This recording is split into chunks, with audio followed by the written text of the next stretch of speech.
So in the domains, you're looking for things that are evolving, emerging, innovations, all those kinds of things that which are going to change that domain.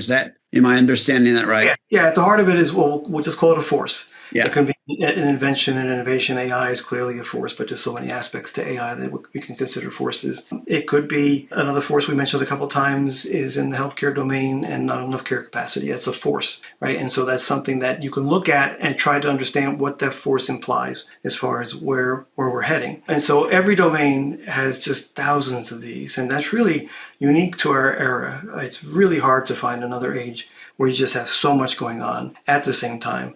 And the synergistic relationship across these domains influencing each other. And through that influence, what's actually happening is the amplification of impact, because the speed at which things are converging is unlike anything we've seen before. And that speed is amplifying the impact. So without getting into any level of prediction, it does seem like that amplification of impact is leading us towards some level of major systemic change in the next 5 years.